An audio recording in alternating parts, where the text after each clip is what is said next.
వేసవి కాలం వచ్చిందంటే చాలు పిల్లలకు సెలవుల సందడి మొదలవుతుంది. చాలామంది పిల్లలు వేసవి కాలంలో ఎక్కువగా బయట ఆడుకోవడానికి అధిక ప్రాధాన్యత ఇస్తూ ఉంటారు. ఇలాంటి సమయంలో వారి ఆరోగ్యం విషయంలో తల్లిదండ్రులు చాలా జాగ్రత్తలు తీసుకోవాలి.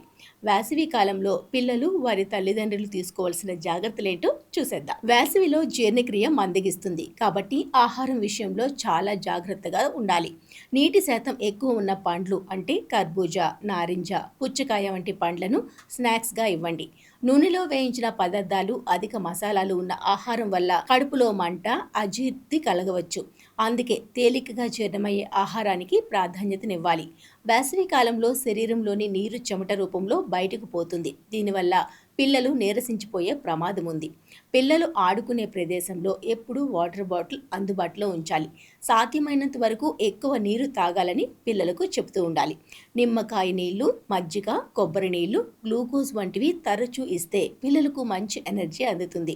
ఎండ తీవ్రత ఎక్కువగా ఉండే సమయం ఉదయం 10 నుంచి సాయంత్రం 4 గంటలు. ఈ సమయంలో పిల్లలను బయట ఆడనివ్వకూడదు. సాధ్యమైనంత వరకు ఇండోర్ గేమ్స్, పెయింటింగ్స్ లేదా కథల పుస్తకాలు చదవడం వంటి అలవాట్లను ప్రోత్సహించండి. ఒకవేళ తప్పనిసరి పరిస్థితుల్లో బయటకు వెళ్లాల్సి వస్తే టోపీ, సన్ గ్లాసెస్, సన్ స్క్రీన్ లోషన్లు వాడాలి. చెమట వల్ల చర్మంపై దద్దుర్లు, చెమటకాయలు వస్తూ ఉంటాయి. పిల్లలకు సాధ్యమైనంత వరకు ఉదయం పడుకునే ముందు గోరువెచ్చని నీటితో స్నానం చేయిస్తే ఇన్ఫెక్షన్లు రావు. పిల్లలు బయట ఆడుకుని వచ్చిన తర్వాత చేతులు, కాళ్ళు శుభ్రంగా కడుక్కోవడం అలవాటు చేయాలి.